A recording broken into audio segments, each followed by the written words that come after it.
Bueno, hola a todos. Vamos a esperar un momentico a que sea más o menos las 7:05 para empezar con el tema de hoy.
Bueno, les pedimos que mientras van llegando, pueden ir compartiendo el link de este live para que pueda llegar a las personas quizás que más ustedes piensen que les pueda interesar. ¿Listo?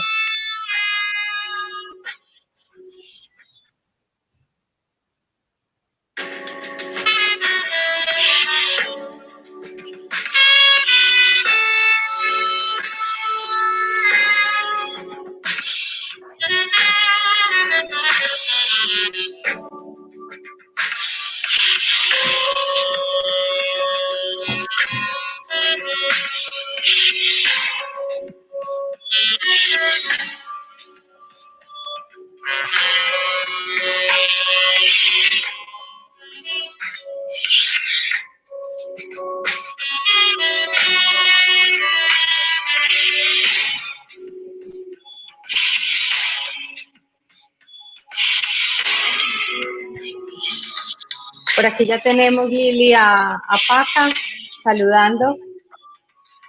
La puedes ir saludando también. Hola, qué rico que nos acompañen. Anita, por si acaso, que me pregunta alguien de Colombia que cómo entra, ya le conté que tenemos el link, que solo es... Y de igual manera, cuando uno le hace compartir desde el Facebook, hay una opción que le aparece más opciones y ahí le permite compartir el link a través de WhatsApp. Ok. Entonces, tú le haces compartir y en la parte de abajo aparece como más opciones y te puede compartir ese link para llegar a un contacto de WhatsApp. Entonces, no solamente, digamos,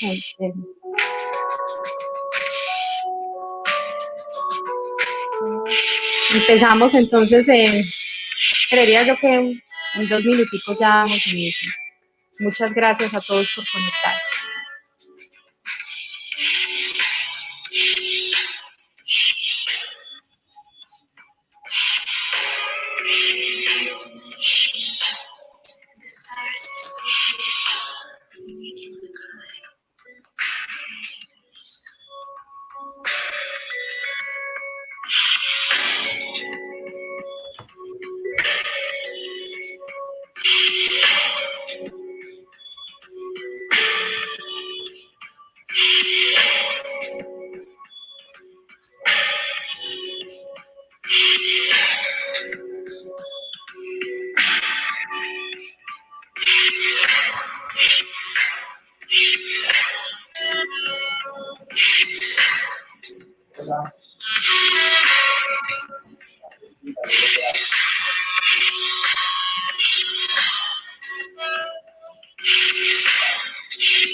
Listo. Bueno, Lili, empecemos. Queremos entonces dar inicio a los live de Being Freedom Parenting Plus. Mi nombre es Ana Lucía Toro, estoy con Liliana Macías, ambas somos psicólogas de Colombia.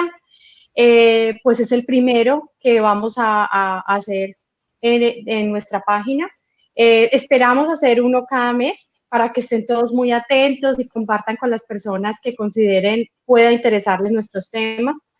Ser padres es uno de los grandes retos que mayores exigencias nos traen hoy en día. Entonces, nos enfrentan a temores, nos enfrentan a dudas, y Being Rhythm se crea con la intención de acercar la información y aportar con herramientas para ese danzar o ese baile que tiene el tema de la crianza, o ese ritmo que tiene el tema de la crianza.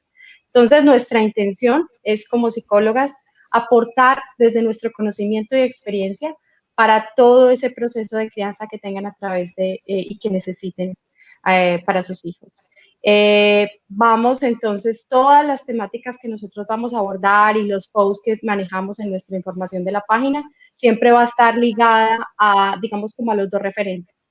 Desde una perspectiva, lo que pueda aportar a los padres como adultos, como pareja, y desde una perspectiva de lo que pueda aportar a los niños. Entonces es un enfoque bien interesante, muy completo, que pensamos que puede ser de gran ayuda en ese proceso de la crianza. Lili, bueno, ella es Liliana, es una gran persona, excelente profesional, también psicóloga de una universidad también colombiana como yo. Lili, cuéntanos un poquito de ti antes de empezar. Bueno, pues como lo dijo Anita, soy psicóloga, soy coach y facilitadora también de procesos de transformación, tanto individuales como empresariales, hace casi ya 19 años. Y pues una apasionada de ver estos procesos de crecimiento y de mejoramiento que tienen los seres humanos cuando toman la decisión. Y qué más que ser padres el que hace que ese proceso se acelere. Digamos que es una de esas experiencias de vida que expone a las personas a sacar lo mejor que tienen, a usar herramientas que no sabían que contaban con ellas, a preguntarse todo el tiempo por cómo hacerlo mejor.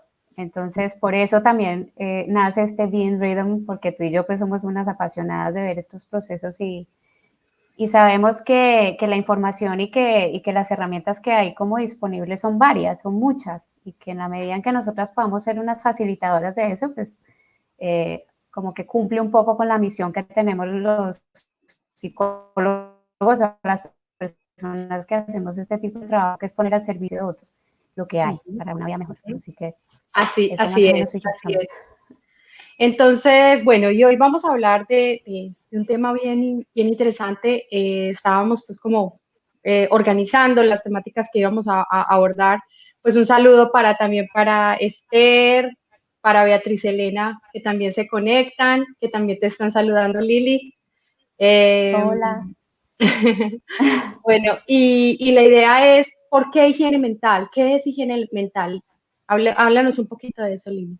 Pues bueno, decidimos este tema un poco es porque es de lo que hemos estado hablando. El tema de la higiene se volvió como ese monotópico de todos los días, todo el tiempo.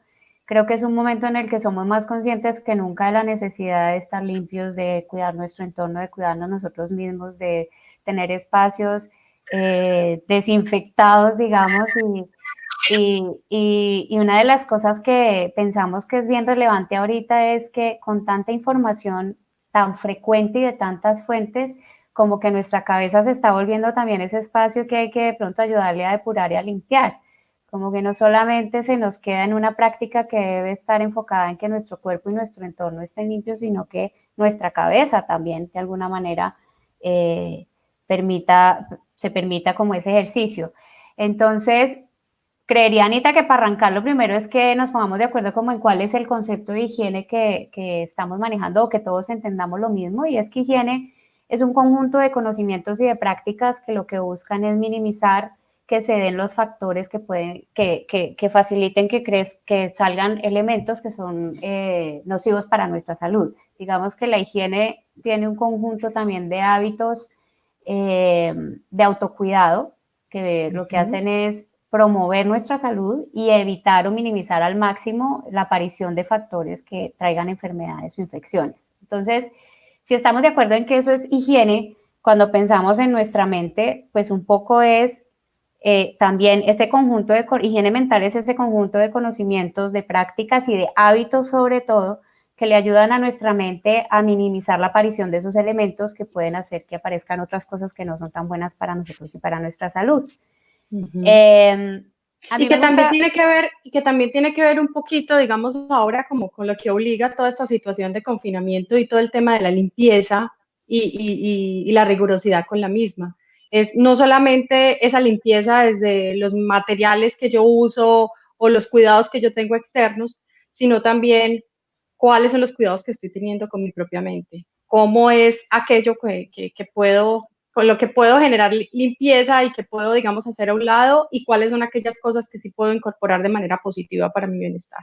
Exactamente. A mí me gusta poner un ejemplo que es que nos imaginemos nuestra mente como una casa, como esa casa que tiene ciertos cuartos y que creo que en todas las casas del mundo hay aunque sea un rinconcito donde están esas cosas que no se usan, esas cosas que están guardadas porque, no sé, se dañaron y en algún momento las pensamos que las íbamos a arreglar, porque ya no nos sirven, digamos, una ropa que no nos sirve pero nos encanta y ahí está, algún elemento para el que lo que trae es una conexión emocional muy fuerte y un apego, entonces no salimos de él. Y al final es un espacio lleno de cosas que hoy no las usamos ni nos sirven. Entonces nuestra mente es un poco eso, nuestra mente lo que va haciendo es una acumulación de recuerdos, de pensamientos, de juicios, de información, que si de vez en cuando no hacemos la depuración, pues lo que va a estar haciendo es generando, invirtiendo energía y gastando un espacio que podría estar como dispuesto para otras cosas que en el hoy nos sean de mayor utilidad. Y pensando en el tema de la higiene, cuando ese espacio mental no se depura tampoco, pues puede ir como creando el ambiente propicio para las enfermedades o para situaciones que no son beneficiosas para nosotros. Digamos que pensar en higiene mental lo que trae es pensar en ciertos beneficios, que es que la información que tengamos allí, digamos que después de hacer una limpieza y una higienizada del espacio, lo que debería quedar es información que realmente nos sirva, o sea, recursos que tengamos a la mano. Cuando tenemos nuestra mente depurada de información y de pensamientos, pues lo que hay es cosas que nos sirven. Entonces, así como cuando yo organizo un closet que hace rato no miraba, descubro cosas que, digamos, ropa que sí me sirve y entonces casi que puedo estrenar.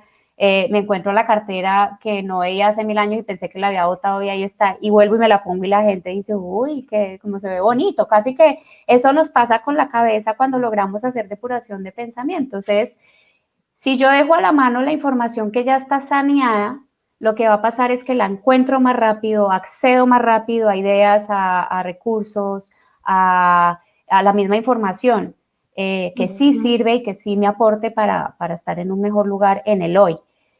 Y también cuando lo mencionas, por ejemplo, con el mismo ejemplo de la organización del armario, aquellas cosas que yo conservo porque son valiosas, valiosas porque tienen un significado emocional para mí, o valiosas porque tienen un costo significativo para mí. Digamos, esas cosas son las que yo me muevo tan libremente. Entonces son esos pensamientos, esos talentos, esas capacidades que son las que también me hacen a mí responder y de manera activa y tranquila frente a las cosas que pasan en la vida. Si yo me pego de esos talentos, si yo me pego de esas cualidades, si yo me pego de todas esas cosas buenas, probablemente voy a tener más herramientas para enfrentarme ante las dificultades.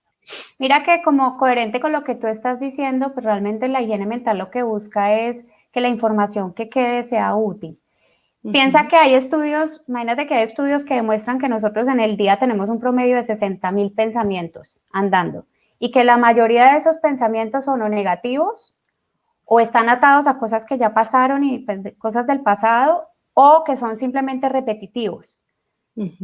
Si nosotros lográramos identificar sobre todo cuáles son esos repetidos que vienen una y otra vez y negativos porque nos gastan energía o porque nos cargan de emociones malas, y lográramos desocupar ese espacio para que esto que tú mencionabas de los talentos, de las cosas buenas, de los significados emocionales positivos, imagínate el nivel de energía que tendríamos y digamos que el cuarto tan bonito que se vería. Es de alguna manera, pensando en esa misma comparación, es tener un cuarto limpio, que además como que todo resalta. Cuando tú haces una de estas limpiezas en tu casa, tú hasta los mismos cuadros que tenías pareciera que fueran nuevos, como que todo se resalta. Entonces exactamente lo mismo pasa con nuestra cabecita ya.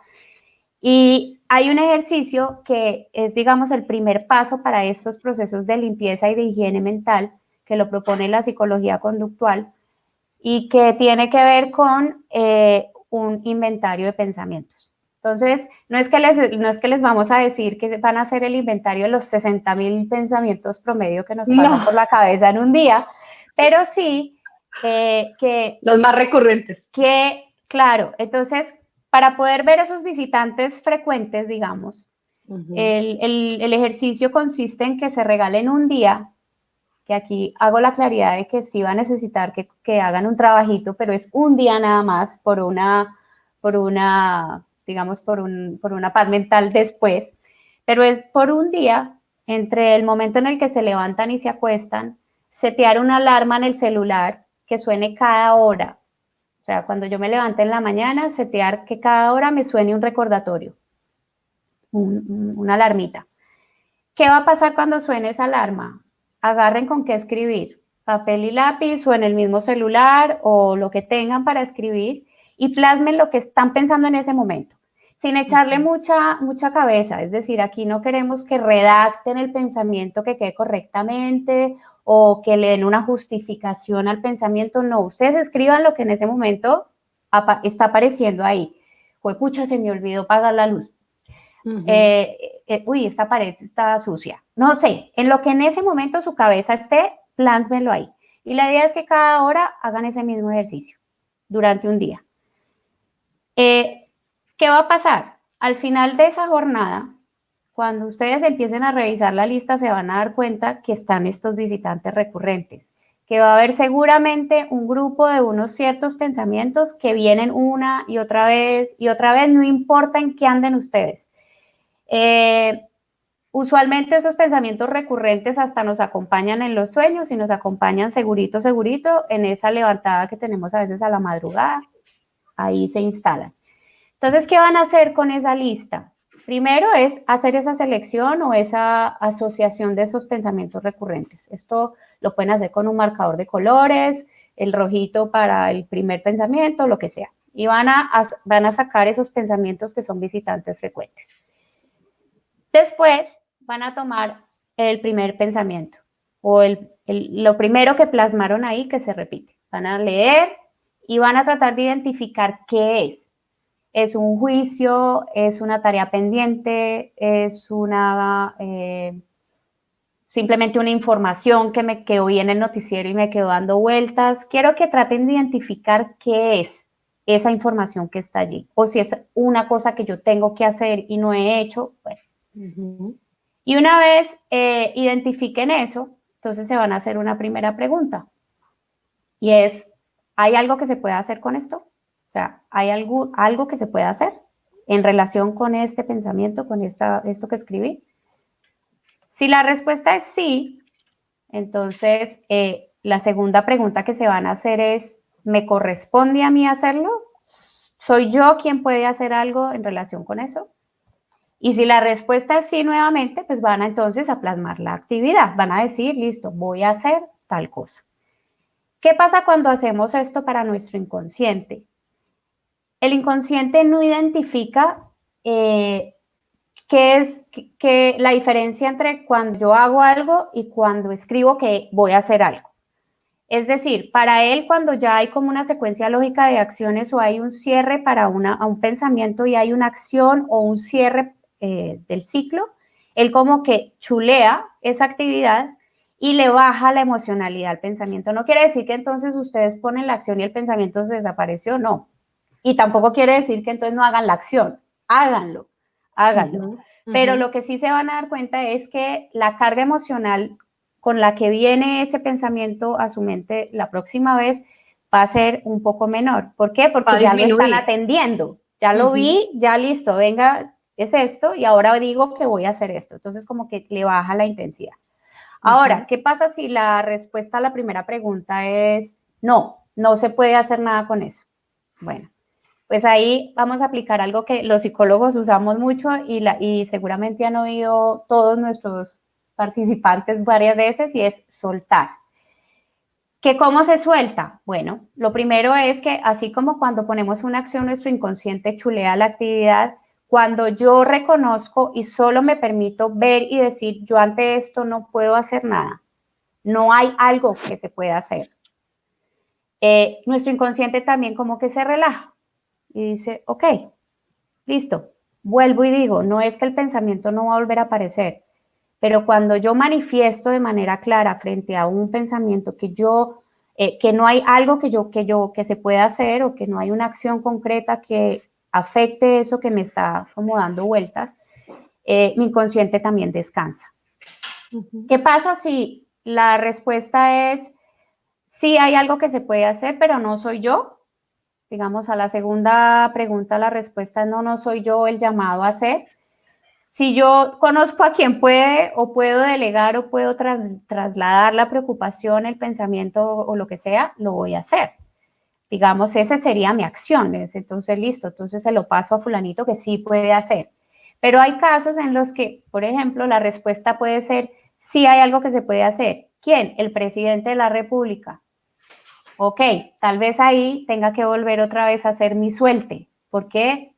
Pues por muy buenas intenciones o no sé, tal vez se complique el hacer algo realmente y es entender hasta dónde llega mi capacidad de influir o de impactar eso que me preocupa, eso que me da vueltas. Porque no solamente es hacernos como responsables de esa emoción y actuar con ella y de ese pensamiento y actuar sobre él, sino también reconocer nuestros límites. De eso Totalmente. también hace parte ese ejercicio. Mira que con ese ejercicio, Anita, pasa una cosa bien interesante y es, hay cosas en las que podíamos haber hecho vainas antes y no las hemos hecho y simplemente hemos pensado y pensado en la misma cosa, pero no nos hemos sentado a decir, listo, ¿yo qué puedo hacer y hacerlo? Como hay otras en que me he rebanado los sesos simplemente dándole vueltas a qué se podría hacer cuando realmente la respuesta es no hay algo que se pueda hacer puntual. Entonces es como ese reconocimiento que hace que yo me pare definitivamente desde mis límites y mi alcance y me haga responsable, como dijiste tú, de lo que sí puedo hacer. Y definitivamente hacer cosas es lo que más baja la ansiedad y lo que más nos mantiene como en un estado un poquito de tranquilidad. A veces hacemos mucho, como pasa cuando ya hay como cuando el nivel de ansiedad está muy alto porque hacemos y hacemos y hacemos, porque es nuestra manera de hacer algo y de sentir que tenemos control sobre algo. Pero, digamos, en este caso, cuando logramos hacer ese primer barrido de pensamientos, hacemos ese primer barrido de qué sí me puedo hacer cargo y qué voy a hacer para hacerme cargo y de qué no, definitivamente la carga emocional ante esos pensamientos baja. Y yo les puedo asegurar que si hacen un segundo corrido, digamos, del inventario una semanita después, se van a dar cuenta que si bien la frecuencia puede haber bajado solo un poquito, la emocionalidad definitivamente baja. Y ya no es la preocupación gigante, sobre todo de las cosas que ya estoy atendiendo, porque ya las estoy atendiendo, ¿no?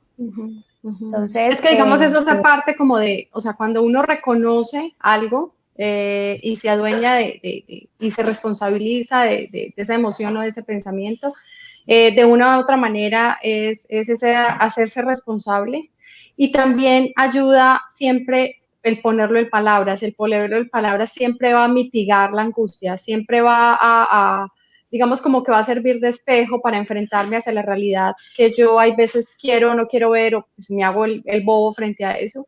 Y al ponerlo ahí, estoy claramente y me pone sobre, digamos, sobre la espada de la pared de cosas que ya tengo que empezar a hacer. O sea, ya ahí está. ya eso es como hace parte de mí o hace parte del otro, pero ahí está, y como ahí está, también tengo que empezar a responder sobre él. Mira que el PNL, la programación neurolingüística, dice, bueno, y incluso diría que neurólogos a veces en sus terapias utilizan esto que voy a decir, pero el PNL plantea que cuando tú escribes, ya manifiestas la intención. Es que cuando se queda aquí, yo allá en mi diálogo, Sí, no es tan claro. Expreso, no hay como que una intención real de hacer nada, porque finalmente mientras nadie oiga, nadie vea, nadie sepa, yo me puedo echar para atrás 80 veces y no pasa nada, pero es tal cual como dices tú, es como que yo lo manifiesto, lo escribo y es un compromiso conmigo misma y ya la próxima vez que venga el pensamiento, lo que va a pasar es que sale la otra cosa diciéndome, pero usted ya sabe qué tiene que hacer, haga esto. Y no en el qué hago, ¿no? Solo desgastándome con el pensamiento. Bueno, si tienen algunas preguntas, también pueden escribirlas ahí en los comentarios, que yo igual las leo. Si tienen inquietudes también, si podemos dar respuesta durante este live, lo haremos, y si no, eventualmente lo vamos a hacer. De todas maneras, el ejercicio que Lili está proponiendo es un ejercicio que vamos a poner también en la red para que sea un poquito más claro y ejemplificado, o ya sea gráfica o un video o algo, donde ustedes también puedan tener la información más a la mano. Lili, ¿y cómo es el tema entonces? ¿Cómo funciona algunas tips o herramientas para la higiene mental en los adultos? O sea, ¿qué puede hacer uno además de ese ejercicio para tratar de tener su mente lo más limpia posible, digámoslo así? Mira, pues son varias cosas. Por el momento nosotros proponemos 6, pero yo sé que a todo el mundo apenas las empieza a leer se le van a ocurrir otras cosas. Y realmente es que nosotras nos vamos por lo simple y por lo que podemos hacer desde ya, ¿no? Sí. Entonces, lo primero realmente en la lista y como prioritario más por la situación en la que estamos actualmente es cuida mucho lo que tú le pones a tu cabeza. Cuida mucho la alimentación, la información con la que alimentas tu mente. Hay que estar enterados, sí. Hay que estar informados, sí. Pero definitivamente no nos hace bien estar saturados o sobreinformados, y menos cuando son de fuentes que, por ejemplo, en el caso específico en el que estamos hablando del coronavirus, claro.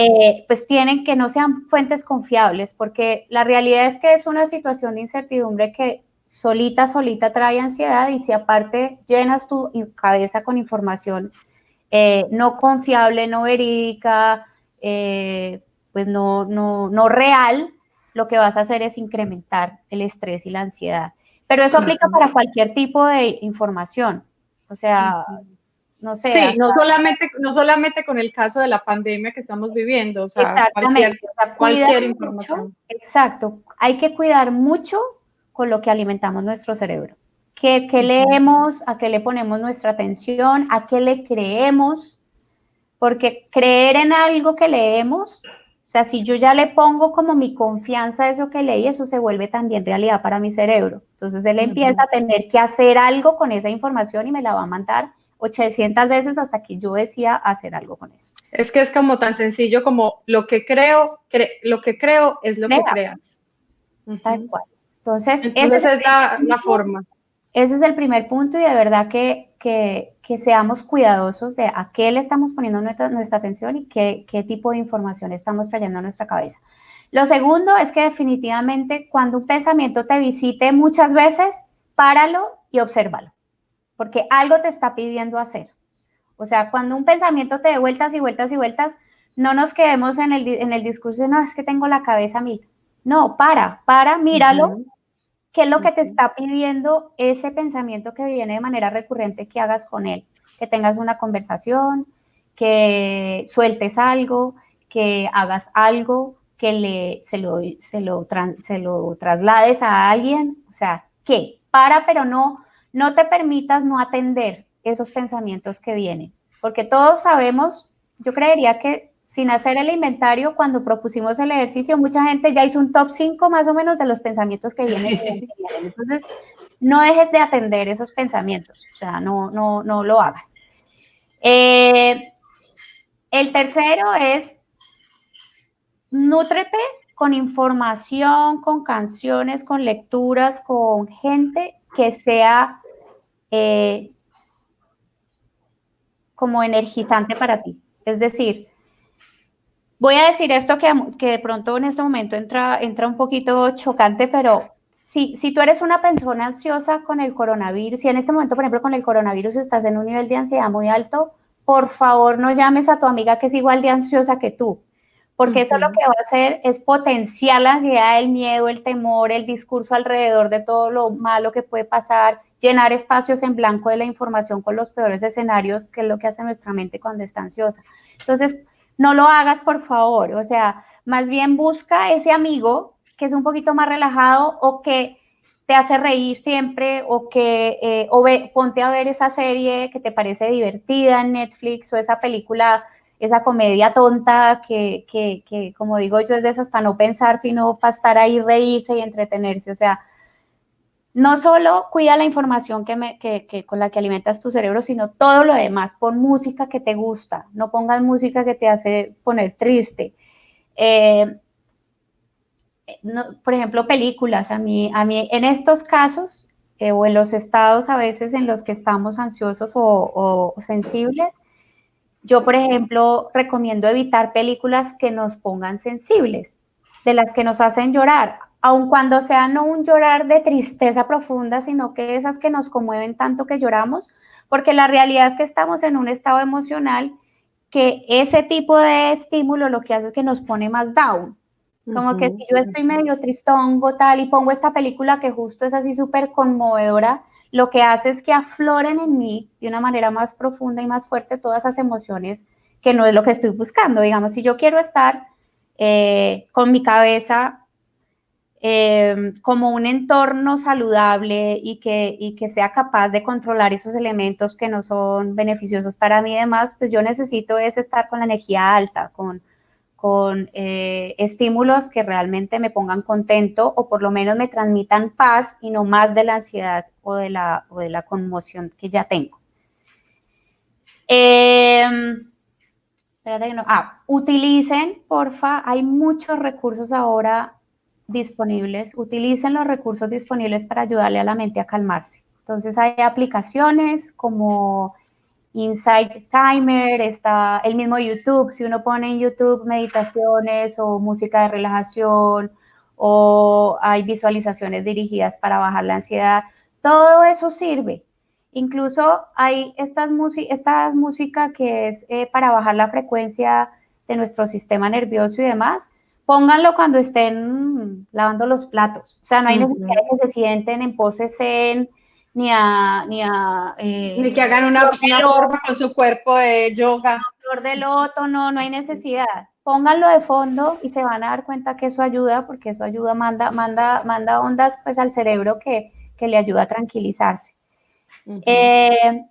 Hay otro que es súper valioso y que les va a parecer también como que estamos aquí vendiéndoles el agua tibia, Anita, y es respiren profundo. Ustedes no se imaginan. Sí, o sea, la gente menosprecia o no sé qué tanta importancia le da al respirar, de verdad.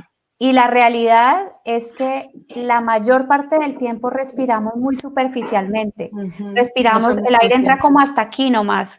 Entonces, cuando uno hace un primer ejercicio de respiración, donde te piden que respires profundo y te dicen que hasta que infles el estómago, hay gente que se ahoga, que se queda como, porque estamos... O que se hiperventila, porque entonces se le dice respire y entonces respira. Estamos tan acostumbrados a respirar poquito que cuando respiramos mucho nos maluqueamos.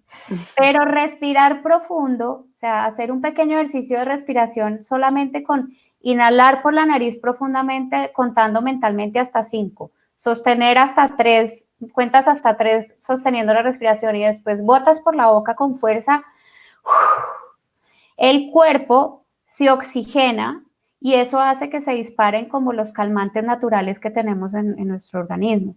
O sea, si esto nos permitimos hacerlo unas cuantas veces al día, sobre todo en esos momentos en los que sientan que tienen la cabeza a mil o que están congestionados, como decimos los colombianos, me siento congestionado, paren 2 segundos, háganse 3 respiraciones profundas, pero así, inspirando por la nariz, sosteniendo y después soltando con un fuerte por la boca y se van a dar cuenta que el cuerpo se relaja.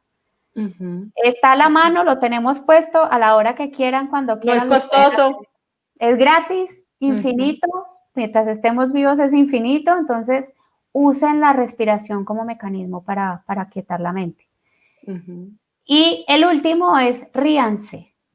Entonces, para eso, lo mismo un poco que mencionaba antes, busquen la película pendeja, véanse el stand-up comedy, busquen le voy a hacer una cuña a Alejandro Riaño, busquen cosas que los hagan reír, que les permitan ser o ponerse en esa posición como de ridículo a veces, que es lo que nos relaja, para que la cabeza descanse y nuestro cuerpo con la risa haga lo mismo que hace con la respiración profunda, y es que dispare los calmantes naturales que tenemos. Es que lo tenemos a la mano, está puesto en nosotros, pero no los usamos. Entonces, Anita, eso es como lo que son 6 ahí tipsitos de uso diario, infinito e ilimitado, así que es lo que les quiero como compartir. Bueno, nos dice Ángela, balance, siempre balance, y Beatriz Palacio nos dice rodearse de personas que nos generen tranquilidad o de todo lo que alimente nuestra mente de forma positiva. Sí, tienes toda la razón, Beatriz. La idea es decidir qué incorporamos a nuestra vida, qué incorporamos en nuestra mente, y hay una lectura muy bonita que se llama el triple filtro. Y es siempre, siempre, siempre tratar de pasar las situaciones que pasan en la vida en si son útiles, en si son ciertas y en si son verdaderas. Entonces es como todo lo que me va a entrar a mí, yo tengo que pasarle por ese filtro para verdaderamente saber si lo voy a incorporar para mí o lo voy a hacer a un lado. También hay un tema seguramente que ustedes dirán, bueno, ¿y qué pasa con los niños ahora? ¿Cómo podemos cómo se entiende ese concepto de higiene mental en los niños? Digamos, es un poquito, es más simple, pero no significa que no sea complejo ni que sea de cuidado. Para los niños es muy importante para mantener esa mente tranquila y esa mente quieta y digamos, en armonía, recibir cariño, crear esas relaciones con los otros, enseñarles a comunicar, expresar y controlar sus emociones. A los niños, más que decirles, hay que escucharlos. Estamos muy dados, Lili, y tú me dirás si no, que creemos que tenemos que, por ejemplo, pasa con niños o con adolescentes, es que no me habla. Entonces me pasa a mí mucho el consulta, yo le digo, es que no te tiene que hablar, hazte al lado y ponle la mano o juega o acompáñalo. O sea, el tema del respaldo también hace parte de una escucha, obviamente no a través de un lenguaje, sino de un lenguaje corporal. Eso es otro tipo de respaldo. Darle seguridad y confianza, eso es importante. En este momento y en esta situación puntual, la manera como ellos vayan a vivir la situación, yo diría que ¿cuánto diríamos, Lili? ¿Un 50? ¿Cuánto podría depender entre papás y el mismo menor? No, yo diría que es un poco mayor, y entonces, en la medida en que, tú mencionabas, hay una cosa muy bonita, Anita, y que tiene que ver con esto de la higiene mental tal cual, digamos, nosotros los adultos tenemos diferentes recursos para salir a atender nuestros pensamientos, los chiquitos no. Entonces, hablar para ellos es un mecanismo de sacar afuera, o sea, de sacarlo de aquí. Los niños, dependiendo de la edad, y en eso tú eres la experta, Anita, pues los más pequeños viven las emociones y se ponen ansiosos, y cuando ven todo este cambio ellos reaccionan, pero no tienen una manera de hacer un procesamiento mental, digamos, de lo que ha cambiado y de lo que les genera temor o lo que sea. Entonces, es muy importante todo esto que tú mencionas, oírlos, que ellos puedan hablar, de que ellos se sientan protegidos, contenidos. O sea, y más que, por ejemplo, alguien me preguntaba, ¿y cómo hago si mi niño tiene 3 años y él no habla mucho de sus emociones? Entonces, obviamente con los niños que son más pequeños sí implica ser un poquito más observador, involucrarse en esa dinámica del juego, cuáles son los elementos que él está incorporando, porque eso está diciendo lo que está pasando. Revisar si existe de pronto también alguna regresión, eso se llama una regresión, y es cuando el niño ya ha superado una etapa, control de esfínteres, el tema de los temores infantiles, que ya puede, digamos, dormir solito y ya está queriendo más dormir con el papá o con la mamá. Todo ese tipo de situaciones también nos están poniendo en evidencia aspectos que están pasando al interior de nuestro pequeño. Entonces, por ejemplo, con los pequeños hay un ejercicio muy sencillo, con los de más o menos que tienen de 3 a 5 años y que tienen esa dificultad, digamos, todavía no tienen esa manera de poner en palabras esa emoción, porque uno le pregunta al niño de 9 años, el niño de 9 años te dice, estoy triste, pero el de 5, no sé mucho que lo exprese. Entonces, por ejemplo, coger unas 4 caritas y ayudarles a ellos a que dibujen en esas 4 caritas las emociones, ira, tristeza, alegría, miedo, digamos esas 4 como mínimo, y tratar de poner situaciones en el momento en que hagamos el ejercicio. Bueno, ¿y cuándo te sientes triste? Ah, cuando mamá me regaña. Ah, ¿y cuándo sientes rabia? Ah, cuando el amigo no me presta algo. O en fin, tratar como de ejemplificar alguna emoción dentro de la práctica del niño en la cotidianidad. Y a partir de ahí, entonces, el niño tratar de revisar si yo siento que algo está pasando y que el niño está callado y no sabe cómo hacerlo, por ejemplo, recurrir a la paletica o al dibujo y decir, estás así, y que el niño diga, sí, mamá, estoy así, o al menos lo pueda señalar. Eso ayuda un poquito a sacar eso que está pasando internamente. Con los adolescentes es otra dinámica. El adolescente puede que no me diga qué pasa, puede que no, pero puede que solamente con el hecho de estar yo al lado de él, de pronto, y meterme un poco, involucrarme en su mundo, no desde una posición de investigador privado, sino más bien desde una posición de donde aporte algo, él pueda darme esa puerta de entrada y pueda yo entrar a participar y aportarle, obviamente, si hay alguna situación que le aqueja. También la mejor manera es recordar que nuestros hijos siempre nos están mirando. Entonces yo creo que la instrucción viene de lo que yo pongo en palabras y resulta que la instrucción y el gran aprendizaje también existe, el aprendizaje se llama por modelamiento, observación, y es cómo estoy viendo que mi mamá trata a mi papá, cómo estoy viendo que mi mamá o mi papá están manejando la angustia de ese momento. Exacto. Que ahí, Anita, es que tantas veces pasa que los papás en su afán por tranquilizar a sus chiquitos los sientan y les explican y les dicen que todo está bien, pero lo que ve el niño es una mamá que va para arriba, para abajo, que se agarra la cabeza o que, no sé, que está tensa. Es decir, en eso para los papás es un trabajito casi que de cargar el espejo de mano, como digo yo, el espejito aquí todo el tiempo, porque realmente como dices tú, los comportamientos son los que le transmiten al niño si se tiene que preocupar o no, digamos. Y ya no te interesa. Y también hay un vínculo de calidad, que genere confianza.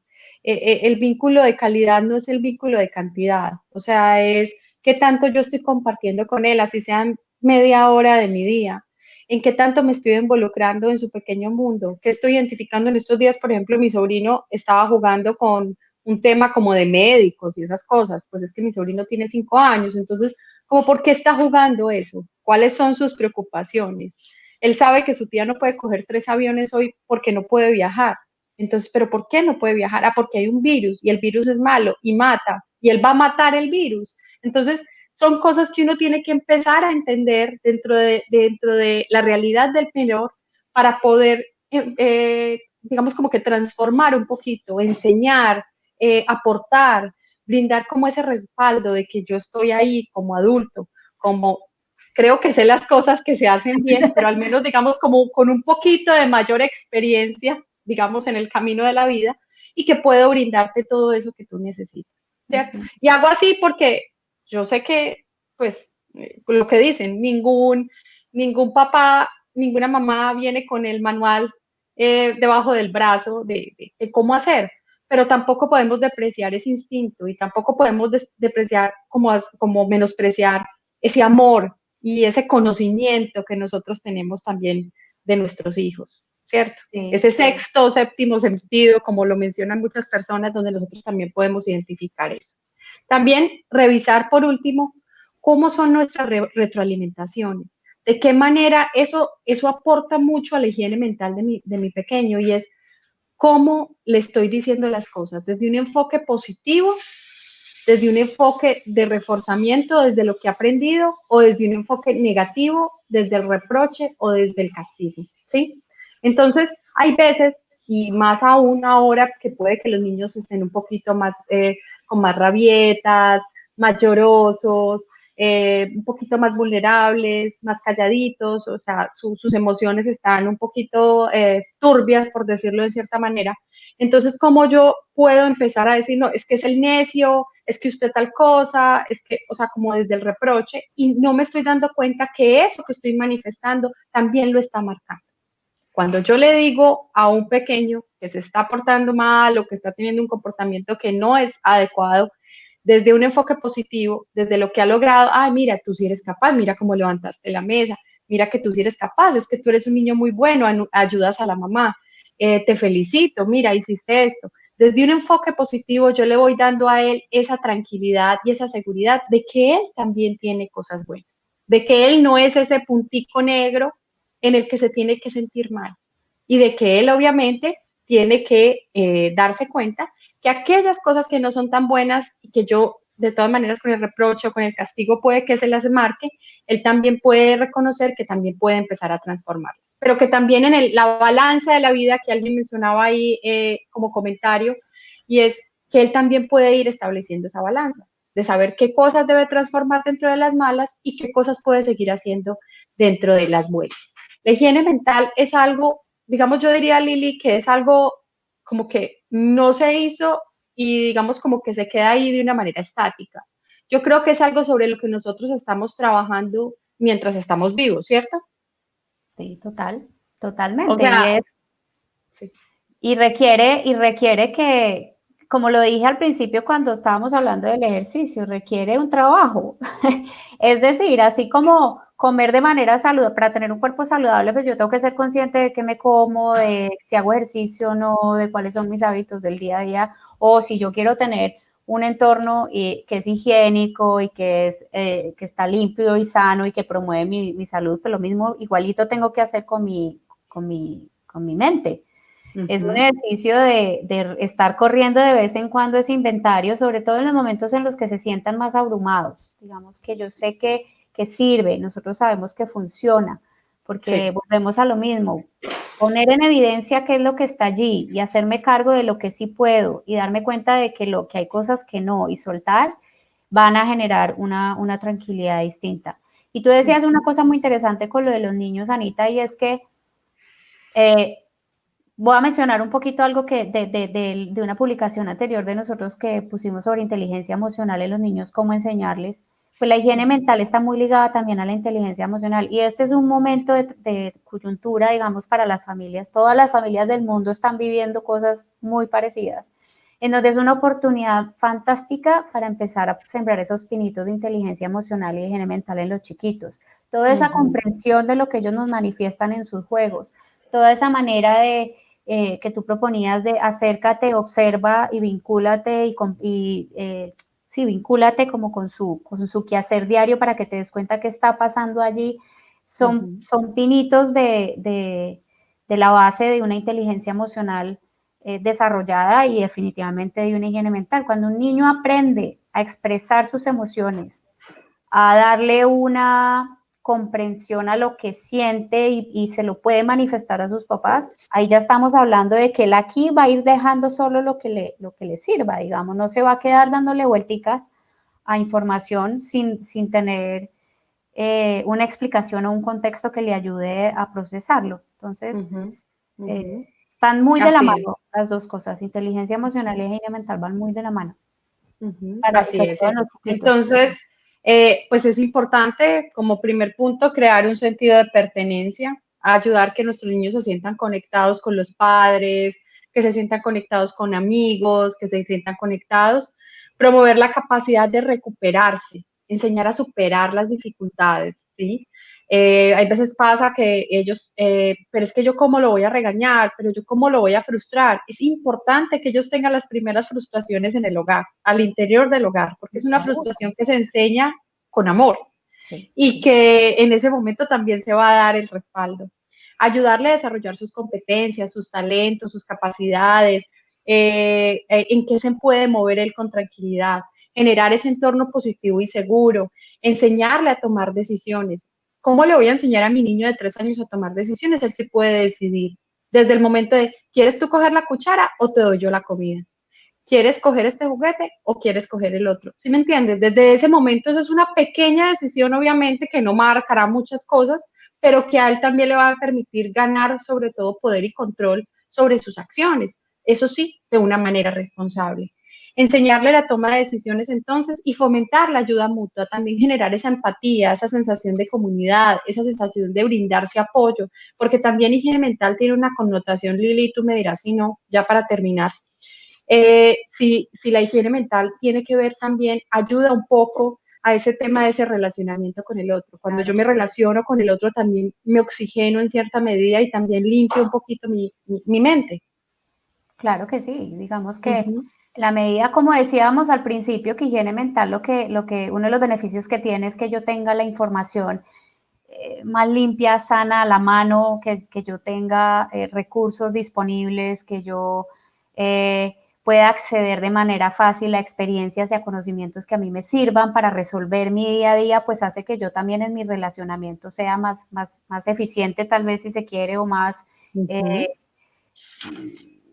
no sé, se me fue la palabra, pero que yo logre hacerlo de una manera más fácil. O sea, yo si yo estoy con mi cabeza dando vueltas a millón, pues ¿qué pasa? Todos nos ha pasado, y pensemos en las parejas. Si mi esposo llega al trabajo con la cabeza a mil, ahí no entra información de ninguna clase, y yo para tener una conversación con él va a ser completamente complicado, digamos, se nos va a dificultar tener una conversación fluida y demás, porque él lo que está oyendo es todo este ruido que está acá. Entonces, en la medida en que eso se baja, en la medida en que yo tengo mi mente como filtrada y desinfectada, para usar los términos de la higiene, definitivamente mi diálogo y mi relacionamiento con el mundo y con los otros va a ser mucho más fácil. O sea, desde un lugar mucho más equilibrado, como mencionaban allí, desde un lugar más sereno, desde un lugar más imparcial también. Entonces eso hace que las relaciones sean más fluidas y más fáciles, es verdad. Así es, así es. Bueno, igual para terminar, quisiéramos compartirles pues una pequeña frase. Tus hijos no tendrán éxito gracias a lo que hayas hecho por ellos, sino gracias a lo que les hayas enseñado a hacer por sí mismos. Entonces, es una frase de Ann Landers. Es muy importante que la tengamos en cuenta para que entendamos un poco la responsabilidad y el amor que tenemos que considerar en todo este camino de la crianza, en todo este danzar de la crianza. Queremos entonces invitarlos para el próximo live que vamos a tener. También va a ser jueves a la misma hora, 14 de mayo. Esperamos entonces que estén en contacto, esperamos entonces que a todas las personas le compartan la información. Una semana antes vamos a compartir un poco el tema de lo que vamos a hablar, y sobre ese post que hagamos o eso que compartamos, pues también vamos para que ustedes nos pongan todas las inquietudes o nos pongan todas las preguntas que tengan alrededor del tema y podamos considerarlas en el momento del live. Muchas gracias a todas las personas que se conectaron. Valoramos mucho su tiempo, valoramos mucho que nos hayan acompañado en este proceso. Para Lili, para mí es algo nuevo, pero esperamos que haya sido de gran utilidad toda la información. Lili. Anita, no, pues yo quería, antes de despedirme, porque ahora que lo mencionaste de las inquietudes y demás, es si tienen algún tema que les gustaría que nosotros traigamos una propuesta de contenido y ejercicios y demás, escríbanos, que estamos realmente al servicio de hacer más fácil este danzar, y nos encanta tenerlos acá. De verdad, gracias por acompañarnos. Por favor, compartan la información y nos vemos pronto. Anita, gracias a ti también. Gracias a ti, Lili. Bienvenidos entonces a Be in Rhythm. Esperamos que nos sigan en todas las publicaciones. Un abrazo y feliz noche. Hasta luego. Descansen. Chao.